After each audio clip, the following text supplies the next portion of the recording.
5 Republican senators just voted against their own president, not Democrats, Republicans. And when Trump found out, he called Susan Collins and screamed profanities until veteran lawmakers went silent. The headlines say, "This is about Venezuela." Partisan commentators say it's about drugs and democracy. Both explanations miss what's actually happening. Because while everyone debates whether capturing Maduro was legal, the White House quietly said something far more significant: utilizing the U.S. military is always an option. For taking Greenland from Denmark, a NATO ally, America is treaty-bound to defend. This isn't political theater. This is a constitutional stress test unfolding in real time. Let me show you what's really at stake. On the night of January 8, 2026, Senator Susan Collins was in her office reviewing documents when her phone rang.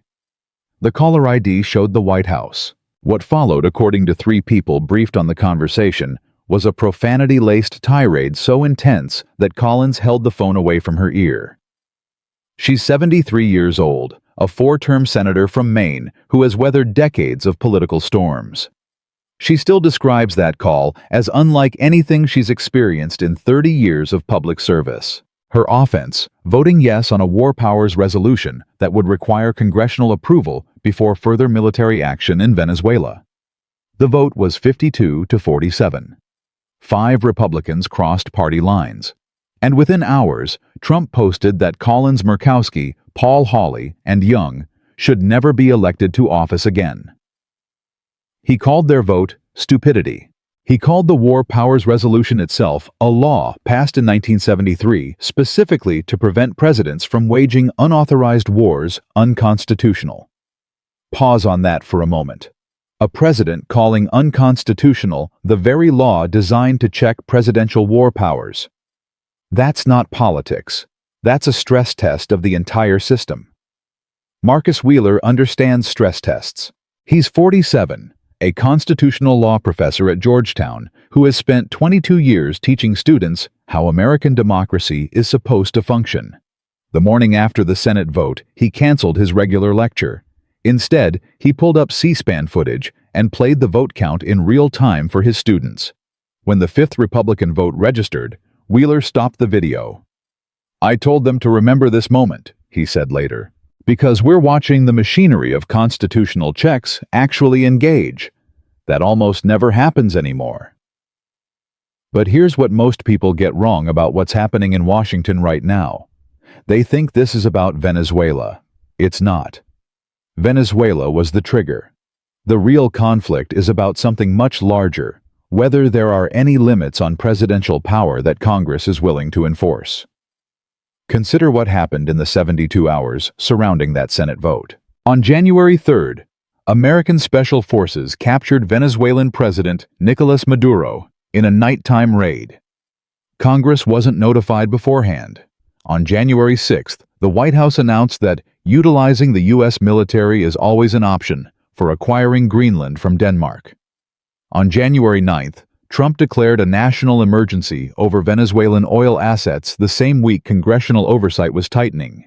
3 major escalations in 6 days, each one testing a different boundary. Picture a map of the Western Hemisphere with 2 pins, one in Caracas, one in Greenland.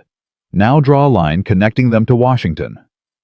That line represents something most Americans haven't fully processed yet. The same administration that just captured a foreign leader without congressional approval is openly discussing military force against a NATO ally. Maria Anderson felt that line snap into focus from her apartment in Nuuk, Greenland's capital. She's 34, a climate researcher who moved from Copenhagen 6 years ago to study Arctic ice patterns. Her annual salary is approximately $78,000. Last Tuesday, she watched Danish Defense Minister Troels Lund Poulsen announce $13.8 billion in emergency Arctic rearmament. The money will fund new military installations on Greenland, not to defend against Russia, but because an American president said he would take her home one way or the other. She called her mother in Denmark that night and asked a question she never imagined asking: "Are we preparing for war with America?" So here's the question nobody in mainstream coverage seems to be asking. What happens when a president threatens military force against a country? The United States is legally obligated to protect NATO's Article 5 states that an attack on one member is an attack on all. Denmark is a NATO member. America is a NATO member. If Trump orders military action against Greenland, America would technically be at war with itself and with the entire alliance it founded 80 years ago. Senator Chris Murphy laid this out in stark terms on Capitol Hill last week. That's what Article 5 says, he told reporters. Article 5 did not anticipate that the invading country would be a member of NATO. He paused. But here we are. Paul Singer anticipated none of this when he won the bidding war for Citgo Petroleum last year. He's 79, the billionaire founder of Elliott Management, one of the most aggressive hedge funds on Wall Street. Citgo is the crown jewel of Venezuela's oil industry, refining operations worth billions now suddenly available as Trump declares America will extract tremendous wealth from Venezuelan ground. Singer donated heavily to pro-Trump efforts in 2024. His fund's position in Venezuelan assets has appreciated by an estimated $340 million since Maduro's capture. That's not conspiracy. That's public record. Meanwhile, Elena Morales is trying to figure out how to feed her family. She's 51, a former teacher in Maracaibo, Venezuela's oil capital, now working as a street vendor, selling empanadas for roughly $4 a day. When American helicopters flew over her city last week, she didn't feel liberated. She felt confused. "They say they're here to help us," she told a Reuters reporter. "But I've heard that before. The oil always leaves. We always stay poor." Picture those two realities side by side, a billionaire hedge fund manager watching his Venezuelan positions climb by hundreds of millions, and a former teacher selling empanadas on a street corner, wondering if this liberation will be different from all the others. The emergency powers Trump invoked over Venezuelan oil assets aren't primarily about Venezuela. They're about what emergencies allow presidents to do: bypass normal legislative process, centralize authority, shift public attention. And the timing. The same week 5 Republicans voted to restrict his war powers tells you everything about the pattern we're going to trace through this video. When scrutiny tightens, the narrative widens. When Congress pushes back, new emergencies appear. When constitutional machinery engages, the response is not explanation, it's escalation. And that pattern is about to collide with something it hasn't faced before: a handful of senators from the president's own party who decided that some lines cannot be crossed.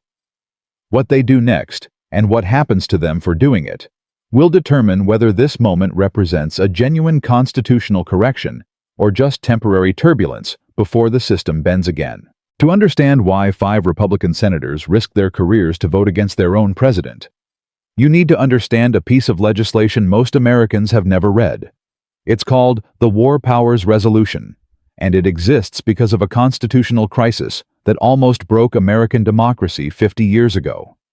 In 1973, the United States was still reeling from Vietnam. Presidents Kennedy, Johnson, and Nixon had collectively committed over 7 million American troops to a war that Congress never formally declared. 58,000 Americans died in a conflict that expanded year after year through presidential decisions alone. Congress watched, complained, and kept funding the war, but never actually stopped it. When the truth about secret bombings in Cambodia emerged, lawmakers finally asked themselves a question they'd been avoiding: if the president can wage war without us. What exactly is Congress for the war? Powers Resolution was their answer. The law requires presidents to notify Congress within 48 hours of committing armed forces to military action. It limits deployments to 60 days without congressional authorization, and it gives Congress the power to force withdrawal through a resolution that cannot be vetoed. On paper, it's one of the strongest checks on executive power in American law. On paper. Here's what most people get wrong about the War Powers Resolution. They assume it works automatically like a circuit breaker that trips when the system overloads. It doesn't. The law only functions when Congress chooses to enforce it. And for 50 years, Congress has mostly chosen not to. Robert Kagan has spent his career studying this dynamic.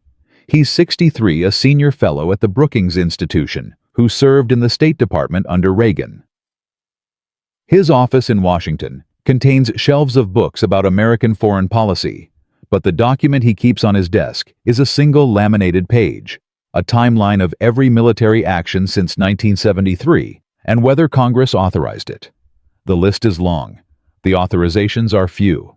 The War Powers Resolution, he told me last week, is a loaded gun that Congress keeps forgetting it owns. Think of it like a homeowners association with strict rules about noise complaints. The rules exist. Everyone agreed to them. But if nobody ever files a complaint, the rules become meaningless. Neighbors start assuming they can do whatever they want because nobody has stopped them yet. Each unenforced violation becomes precedent for the next one. That's exactly what happened with presidential war powers. Reagan sent troops to Lebanon and Grenada. Bush invaded Panama. Clinton bombed Kosovo. Obama intervened in Libya. Each time Congress grumbled but never activated the machinery to stop it. Each time the next president had more precedent to point to. The loaded gun sat in the drawer gathering dust. So why did it come out now? The answer involves something that happened on January 3, 2026, that most coverage glossed over. When American Special Forces captured Nicolás Maduro in Caracas, congressional leaders weren't just uninformed, they were deliberately excluded. The Gang of Eight, the bipartisan group of lawmakers who are supposed to receive advance briefing on sensitive operations, learned about the raid after it was already complete.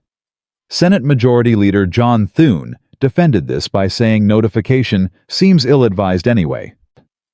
Picture a timeline showing the Venezuela operation. Planning begins in late 2025. Military assets move into position. The CIA establishes ground teams. Oil companies receive quiet warnings. And through all of it, the constitutional body responsible for authorizing military force is kept completely in the dark. Margaret Brennan has covered Washington for 22 years as a CBS News correspondent. She's 45, and she still remembers exactly where she was when she learned about the Maduro capture. I was in the CBS newsroom at 3 a.m., she told colleagues later. My first call was to a Senate source. They didn't know. My second call was to a House source. They didn't know either. But when I called an oil industry contact, they'd heard rumors 3 days earlier. That sequence matters. The administration apparently coordinated with energy companies before coordinating with Congress. Trump himself suggested this when he told reporters that oil executives had been notified about preparations for Venezuela. The constitutional branch responsible for declaring war found out from television. The private sector found out in advance. So here's the question that should be keeping every American awake. If Congress doesn't control when America goes to war, and Congress doesn't control which industries benefit from war, what exactly does Congress control? The emergency powers mechanism provides part of the answer. When Trump declared a national emergency over Venezuelan oil assets on January 9th, he activated a set of authorities that bypass normal legislative process entirely. The National Emergencies Act of 1976 gives presidents extraordinary powers during declared emergencies, powers that remain in effect until Congress explicitly terminates them or the president lets them expire. There are currently 42 active national emergencies in the United States. Some date back decades. The oldest has been continuously renewed since 1979. Each one grants the president specific authorities that would normally require congressional approval. And here's the mechanism that makes this so powerful. Congress can terminate an emergency, but doing so requires passing a joint resolution through both chambers. The president can veto that resolution. And overriding a veto requires 2/3 of both the House and Senate. In practice, this means emergency powers are almost impossible to revoke once activated. The loaded gun that Congress forgot it owned. Emergency powers are the ammunition that keeps multiplying in the drawer. Thomas Keller understands ammunition that multiplies. He's 58, a former Army logistics officer who now teaches at the National Defense University. His specialty is resource allocation during military operations. When he analyzed the Venezuelan emergency declaration, something jumped out immediately. The stated purpose is protecting oil revenue for Venezuelan stability, he explained. but the practical effect is preventing courts from touching those assets. The administration just created a legal shield around billions of dollars in petroleum wealth, and they did it without a single congressional vote. Remember Elena Morales, the former teacher selling empanadas in Maracaibo for $4 a day?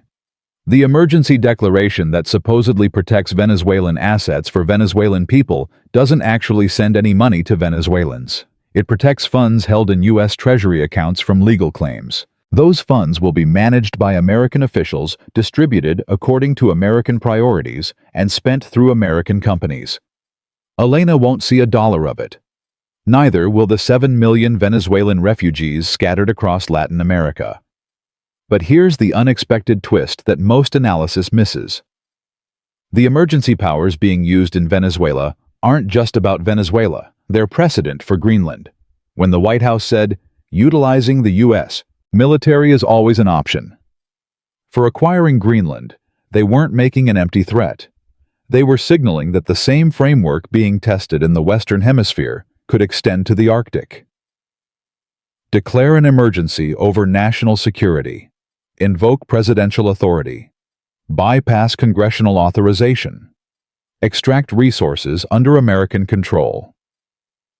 Denmark's government understood this immediately. Within 48 hours of the White House statement, Danish Defense Minister Troels Lund Poulsen announced $13.8 billion in Arctic rearmament. That's not posturing. That's a NATO ally preparing for the possibility that another NATO ally might invade. Maria Anderson, the climate researcher in Nuuk we met earlier, watched that announcement from her laboratory. She studies ice cores that contain 100,000 years of climate history. She spent her career thinking in geological time. But last week, for the first time, she started thinking in political time. "I always assumed borders were permanent," she told a Danish journalist. "Now I'm not sure anything is permanent." The mechanism connecting Venezuela to Greenland is simple once you see it. Presidential authority expands through use. Each action that goes unchallenged becomes precedent for the next one. Emergency powers. Stack on top of war powers. Stack on top of executive orders until the constitutional framework that was supposed to constrain the presidency becomes a hollow shell around it. That's why 5 Republican senators voted yes on the War Powers Resolution. Not because they oppose Trump's policies, not because they've switched parties, but because they looked at the trajectory and saw where it leads. Senator Rand Paul has been warning about executive overreach for 15 years. He's the son of Ron Paul, raised on constitutional originalism. When he voted to restrict the president's war powers, he wasn't betraying his party. He was being more consistent than anyone else in the chamber. But consistency comes with consequences. And the consequences of that vote are about to reshape everything: the Republican Party, the constitutional balance, and the question of whether America remains a nation where power has limits. What happens next isn't about policy. It's about whether the machinery of democracy still functions when someone powerful enough decides to test it. The official story goes like this. The United States captured Nicolás Maduro to fight drug trafficking and restore democracy to Venezuela. That story is a lie. Not because Maduro was innocent, he wasn't, but because the actual motivation has almost nothing to do with drugs and everything to do with something the administration doesn't want you to examine too closely. Let me show you what I mean. On January 9, 2026, less than a week after Maduro's capture, President Trump held a meeting at the White House. The guest list wasn't congressional leaders or foreign policy experts. It was oil executives. Chevron, ExxonMobil, ConocoPhillips, Continental Resources. They gathered in the East Room to discuss, in Trump's words, the tremendous wealth that American companies would soon extract from Venezuelan ground. Picture that scene: the President of the United States days after ordering a military operation that killed over 100 people, sitting with billionaire energy executives planning how to divide the spoils. No Venezuelan officials in the room. No representatives of the 7 million refugees. Just American power and American money deciding the future of a foreign nation's resources. That same afternoon, House Democrats sent letters to those 4 oil companies demanding answers. Had they communicated with the White House about Venezuela before the operation? Had they made requests regarding Venezuelan assets? Had they discussed extraction rights contracts or concessions? The questions weren't accusations. They were acknowledgments that something in the official story didn't add up. Here's what most people get wrong about the Venezuela operation. They assume it was a military decision with economic benefits. The evidence suggests it was an economic decision with military implementation. Remember what Thomas Keller, the former Army logistics officer, noticed about the emergency declaration. It doesn't send money to Venezuelans. It creates a legal shield around petroleum assets held in American accounts. Those assets include revenue from Citgo, the Venezuelan-owned refining company that processes 800,000 barrels of oil per day on American soil. Now here's the twist that should make your blood pressure rise. Paul Singer, the billionaire hedge fund manager we mentioned earlier, won the bidding war for Citgo in 2024. His firm, Elliott Management, acquired the company through a complex legal process involving Venezuelan debt. Singer is also one of the most influential Republican donors in the country. He backed pro-Trump efforts throughout the 2024 campaign. And now with Maduro in American custody and a U.S. aligned transitional government taking shape, Singer's investment is positioned to appreciate by billions. Pause this video for a moment and consider what you just heard. A major Republican donor acquired Venezuela's most valuable American asset. That same donor funded the president's campaign. That same president then ordered a military operation that removed the one obstacle to the donor's investment becoming enormously profitable. And the emergency declaration that followed specifically protects those assets from legal challenges. I'm not alleging corruption. I'm describing a system where corruption isn't necessary because the incentives already align perfectly. The same week those oil executives met at the White House, Elena Morales was still selling empanadas in Maracaibo for $4 a day. She heard Trump say American companies would extract tremendous wealth from her country. She heard him say some of that wealth would go to the people of Venezuela. But she's lived through enough promises to know the pattern. Oil wealth in Venezuela has never reached street vendors. It flows upward, always upward, whether the hand on the valve is Venezuelan or American. So here's the question that nobody in official Washington seems willing to ask. If this operation was really about helping Venezuelans, why was Congress kept in the dark while oil companies were briefed in advance? The timeline is damning. In late December, as military planning finalized, energy industry sources told journalists they'd heard rumors about imminent action. On January 3rd, the operation launched. On January 6th, congressional leaders received their first briefing 3 days after the raid was complete. The people who profit knew before the people who are constitutionally responsible for authorizing military force. Margaret Brennan, the CBS correspondent who discovered this sequence, has covered Washington long enough to recognize what it means. In 22 years, she told colleagues, I've never seen an operation where the private sector had better intelligence than the Senate Intelligence Committee. But the Venezuela story is only half of what's happening. The other half involves Greenland, and it's even more disturbing. When Stephen Miller went on CNN and said, nobody's going to fight the United States militarily over the future of Greenland, he wasn't speculating. He was stating a calculation the administration has already made. Denmark's military consists of roughly 15,000 active personnel. The United States has 1.3 million. NATO's Article 5 requires collective defense, but Miller's assessment is that European allies won't actually fire on American troops. The alliance that has kept peace in the West for 80 years would simply collapse rather than resist. Hans Christensen has spent 30 years studying exactly this kind of strategic calculation.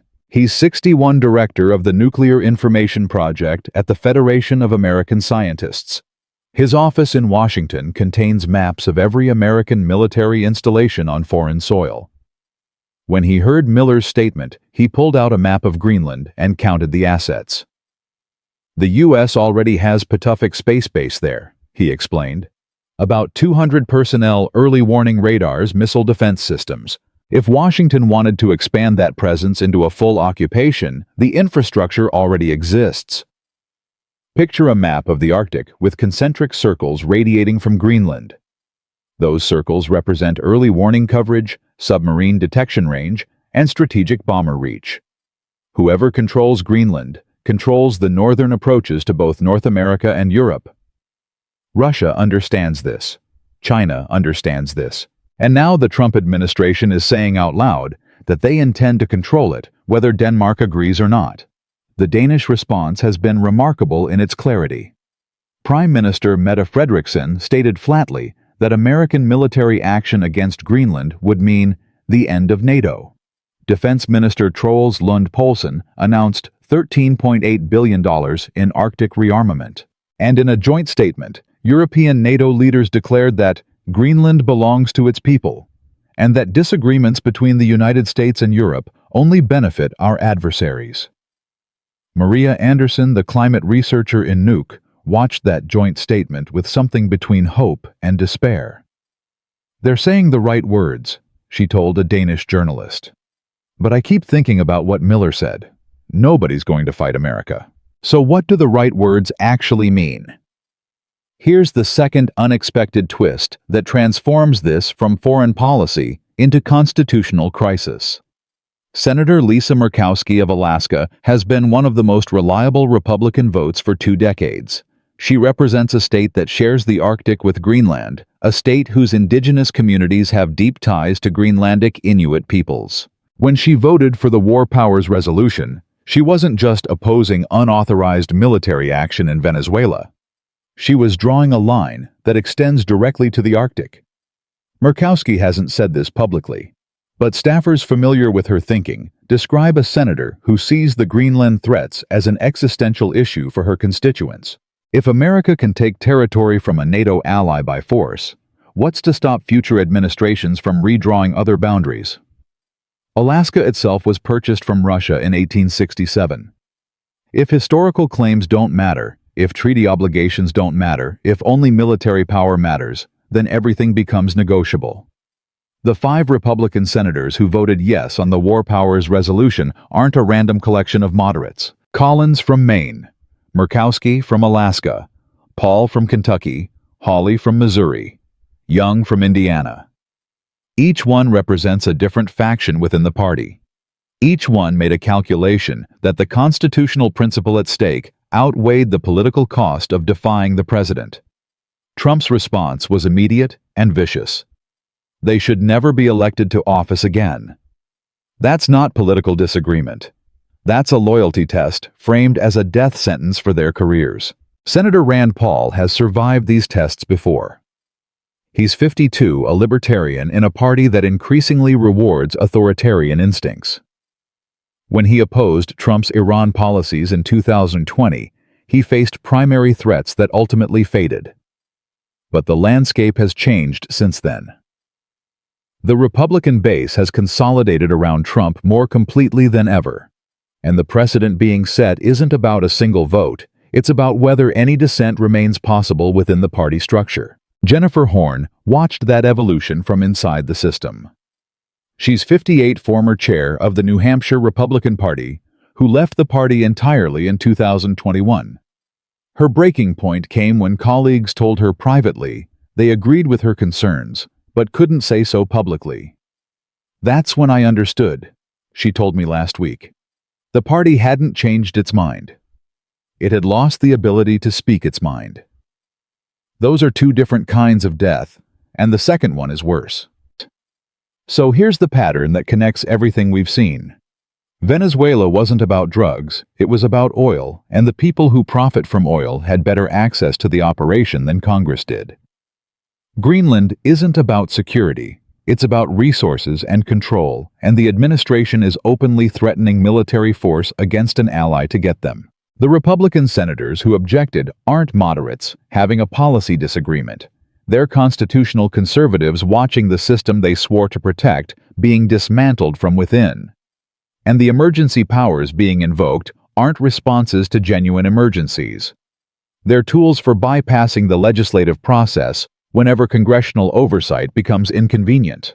Every democracy that has failed in the last century failed the same way. Not through dramatic coups, but through the slow accumulation of exceptions that eventually became the rule. Emergency powers that never expired. Military actions that never required approval. Loyalty tests that silenced dissent until dissent became impossible. The machinery of American democracy is designed to prevent exactly this trajectory. But machinery doesn't operate itself. It requires people to engage it, maintain it, defend it. 5 Republican senators engaged that machinery last week. What happens to them and whether anyone else joins them will determine whether this moment represents a genuine course correction or just a brief flicker of resistance before the system bends again. The consequences of that determination extend far beyond this presidency. Because every norm broken without cost becomes available to every future president. Every power claimed without challenge becomes permanent. Every exception that goes uncorrected becomes the new rule. And right now, in real time, we're watching the American system decide which kind of country it wants to be. The most dangerous thing about constitutional erosion is that it doesn't announce itself. There's no single moment when democracy dies. Instead, it fades slowly. One exception at a time, one precedent at a time, one unanswered transgression at a time, until the system everyone assumed was permanent simply isn't there anymore. Let me show you what the next decade looks like through the lives of people already caught in this machinery. Senator Susan Collins is 73 years old. She's served Maine for nearly 3 decades. After that phone call from Trump, the profanity-laced tirade we discussed earlier, her office received 4,700 calls in 48 hours. About 60% supported her vote. About 40% called her a traitor. The Republican National Committee has already begun recruiting primary challengers for her 2026 re-election. Her campaign war chest currently holds $2.8 million. The challenger being groomed has access to a network capable of raising $15 million in small-dollar donations. By 2028, if current trends continue, Collins will either have survived the most expensive primary challenge in Maine history or been replaced by a candidate who has publicly pledged never to vote against the president on any matter of significance. Her successor won't see that pledge as surrender. They'll see it as the price of admission. That's one trajectory. Now consider the trajectory of someone on the other side of this equation. Richard Grenell is 62, former acting director of national intelligence, former ambassador to Germany, and one of Trump's most reliable enforcers. He's been mentioned as a potential Secretary of State if the current cabinet reshuffles.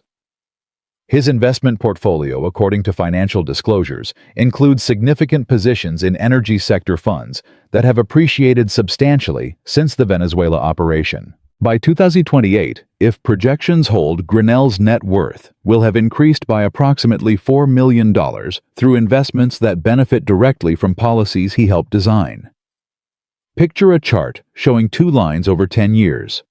One line represents Collins's political viability, starting high, declining under sustained pressure, eventually flatlined by 2030 when she's either defeated or retired. The other line represents Grenell's wealth and influence, starting strong, climbing steadily as each policy success compounds into the next, reaching heights by 2035 that would have seemed impossible a decade earlier.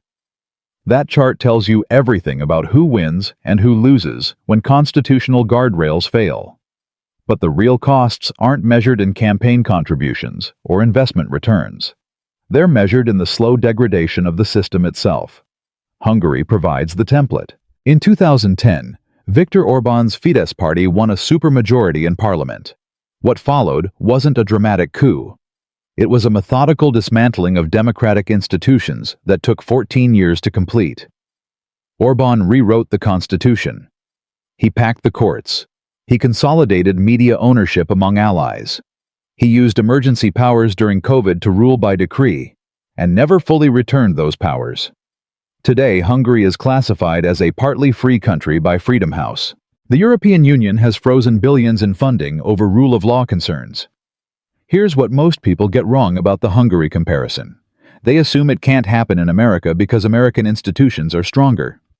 But Hungarian institutions seemed strong in 2010 too. What Orbán understood, and what the current moment in America reveals, is that institutions don't defend themselves. They require people to defend them. And when the political cost of defense becomes too high, people stop defending. András Balog witnessed this firsthand. He's 54, a former judge in Budapest, who resigned in 2018 rather than implement rulings he considered unconstitutional. His annual salary as a judge was approximately $48,000. After resigning, he spent 2 years unemployed before finding work as a legal consultant for an NGO at roughly half his previous income. By 2028, his pension will be significantly lower than colleagues who stayed silent. By 2035, he'll be living on approximately $1,200 per month, while former colleagues who accommodated the system retire comfortably on $2,400. The personal cost of resistance compounds over time. The personal benefit of compliance compounds too. Meanwhile, Laszlo Kovács followed a different path. He's 51, also a judge, but one who adapted to the new requirements. He implemented the rulings András refused. He received promotions that András would never see. His current salary is $67,000, nearly 40% higher than when the changes began. By 2035, his pension will reflect a career of steady advancement. He'll tell himself he did what was necessary to provide for his family. He may even believe it. So, here's the question that American lawmakers are now confronting. What is the personal cost of constitutional courage, and who is willing to pay it? The 5 Republican senators who voted for the War Powers Resolution have already begun paying. Primary challenges are being organized. Donor networks are being redirected. Fox News coverage has shifted from supportive to skeptical. The machinery of political punishment is grinding into motion. Rand Paul has survived this machinery before, but the landscape has changed.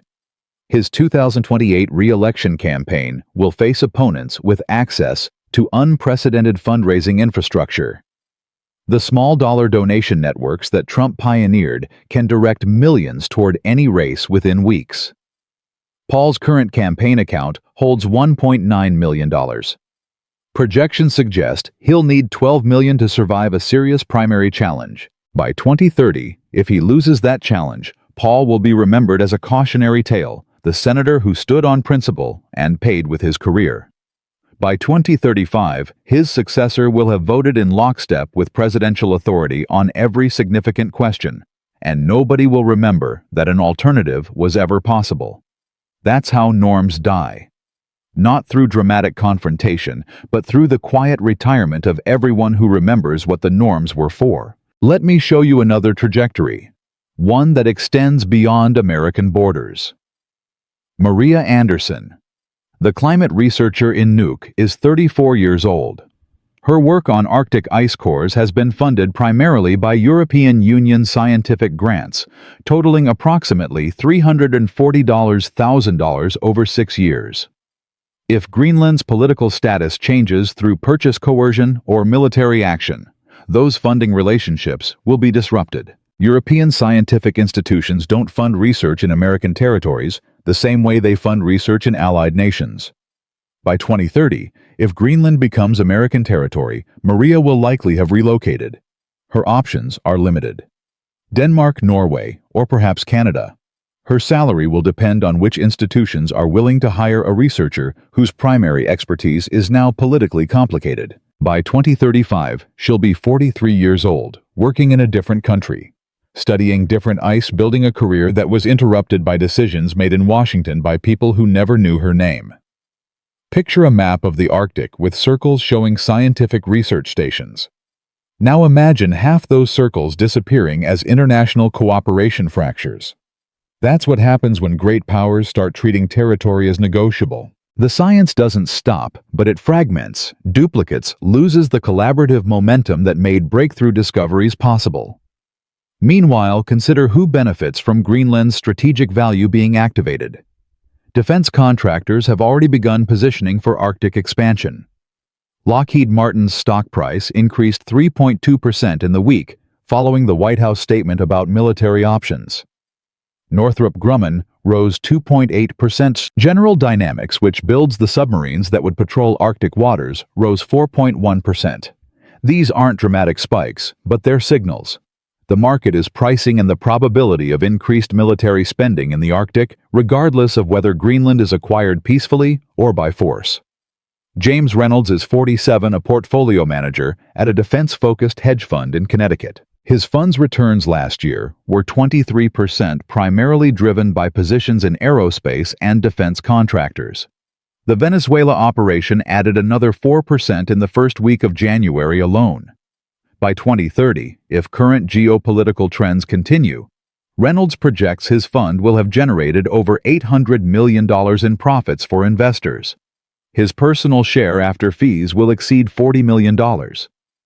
James doesn't make policy. He just profits from it. And that's precisely the point. The system doesn't require villains. It only requires incentives that reward certain outcomes and punish others. Here's the unexpected twist that most analysis ignores. The long-term losers aren't just the people who resist. They're also the people who believe they're winning. Every constitutional system that has eroded in the last century eventually consumed its own architects. The emergency powers that concentrate authority don't remain concentrated forever. The loyalty tests that silence dissent don't distinguish between enemies and allies when the next leader decides to apply them. The precedents being set now will be available to every future president, regardless of party or ideology. Paul Singer, the billionaire hedge fund manager whose Citgo investment is appreciating so dramatically, is 79 years old. He won't live to see the full consequences of the system he's helping to create, but his children will. And when a future president decides to use emergency powers to benefit different industries or military force, to acquire different assets, or loyalty tests to silence different voices, the precedents Paul Singer's investments helped establish will provide all the justification needed. That's the final irony. Everyone who profits from constitutional erosion assumes they'll always be on the winning side. History suggests otherwise. The only reliable winners are those who maintain systems with genuine constraints, because constraints protect everyone, including the powerful, from the chaos that follows when power becomes truly unlimited. By 2035, the Americans who are currently celebrating expanded presidential authority may find themselves living under that authority in ways they never anticipated. The machinery they built to reward their allies will be available to leaders they oppose. The precedents they established will bind them as tightly as anyone else. But that recognition, if it comes, will come too late. Because the time to defend constitutional limits is before they're broken, not after. Once the exceptions become the rule cannot be restored by wishing it back into existence. The 5 senators who voted yes last week understand this. The question is whether enough of their colleagues will understand it before the window for action closes entirely. And that question brings us back to the present moment, to the decisions still being made, the lines still being drawn, and the vanishing opportunity to choose a different path. Let me bring you back to where we started, because the pattern that emerged in this story is already repeating in ways most people haven't connected yet. Susan Collins is still in her Senate office. The phone calls have slowed from 4,700 in 48 hours to a few hundred per day. The primary challenger being recruited against her has begun making calls to donors. The profanity-laced tirade she received from the White House has become a story she tells carefully only to people she trusts, because she understands that every word she says publicly will be used against her in 18 months. She's 73 years old. She's served Maine for nearly 3 decades. And she's now calculating whether constitutional principle is worth the end of her career. That calculation is the story. Not Trump, not Venezuela, not Greenland. The calculation. Because what happens in America over the next decade depends entirely on how many people in positions of power decide that some things matter more than keeping those positions. Here's the pattern we've traced through this video. Emergency powers activated not to address emergencies but to bypass congressional oversight. Military operations conducted without legislative notification, while private industries receive advance warning. Threats of force against allied nations justified by security concerns that conveniently align with resource extraction interests. And through it all, a loyalty test so absolute that 5 senators voting their constitutional conscience becomes front-page news. Picture a timeline stretching from January 2025 to January 2026. Mark the points where presidential authority expanded without congressional check. Liberation Day tariffs in April declared under emergency powers. The Venezuela operation in January conducted without Gang of 8 notification. The Greenland threats escalating from rhetoric to explicit discussion of military options. Each point on that timeline represents a boundary that was tested. Each boundary that held required someone to defend it. Each boundary that fell became precedent for the next expansion. Marcus Wheeler, the Georgetown constitutional law professor who canceled his lecture to show students the war powers vote, has been thinking about that timeline obsessively. He's 47 years old, and he's spent 22 years teaching students how American democracy is supposed to function. Last week, for the first time, a student asked him whether it still does. He didn't have a confident answer. "I told her the honest truth," he said later. "The system works when people make it work. Right now, we're finding out how many people are willing to do that." So here's the question that should frame how you think about everything we've discussed. When you see the next emergency declared, the next military action authorized, the next boundary tested, who benefits? Not who claims to benefit, not who the rhetoric says will benefit, but who actually receives the money, the contracts, the access, the power. Follow that thread consistently, and the pattern becomes impossible to ignore. Elena Morales is still selling empanadas in Maracaibo for $4 a day. The tremendous wealth Trump promised would flow to Venezuelan people hasn't reached her street corner. It probably never will. The oil revenue protected by the emergency declaration sits in American Treasury accounts, managed by American officials destined for American priorities. Elena heard liberation was coming. What arrived instead was a new set of owners for the same old extraction. Meanwhile, Paul Singer's Citgo investment continues appreciating. The legal shield created by the emergency declaration protects exactly the assets his fund acquired. By the time this video reaches you, his position will have gained another percentage point or two. By the time the next crisis captures headlines, nobody will remember to ask how the last one's winners were selected. That's not conspiracy. That's mechanism. And understanding mechanism is different from predicting the future. I want to be clear about something as we close. I'm not here to tell you what will happen next. Anyone who claims certainty about how this plays out is selling something. What I can tell you is how to watch, what questions to ask, what patterns to recognize when they repeat. Here's a framework not for investing, but for paying attention. First, when an emergency is declared, ask what normal process it bypasses. Emergencies centralize authority. That's their purpose.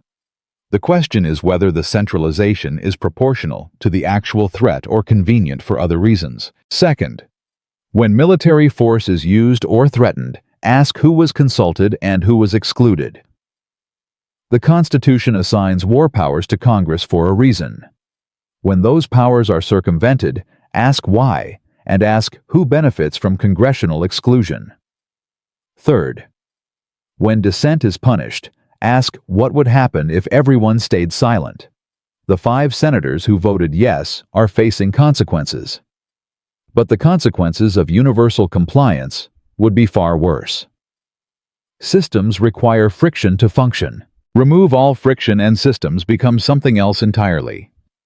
Maria Anderson is still in Nuuk, still studying ice cores, still wondering whether her home will belong to the same country next year. She called her mother in Copenhagen again last night. They didn't talk about politics. They talked about her brother's new baby, about holiday plans, about ordinary things that feel increasingly precious when the extraordinary keeps intruding. She's 34 years old. She's built her life around the assumption that borders are permanent and alliances are real. Now she's learning that assumptions are not the same as guarantees. Here's the unexpected twist that most analysis of this moment misses. The people defending constitutional limits right now aren't heroes in any dramatic sense. They're not saving democracy single-handedly. They're simply doing what their oath of office requires, what the system was designed to expect from everyone who holds power within it. The fact that this seems extraordinary tells you how far expectations have fallen. Susan Collins took an oath to support and defend the Constitution.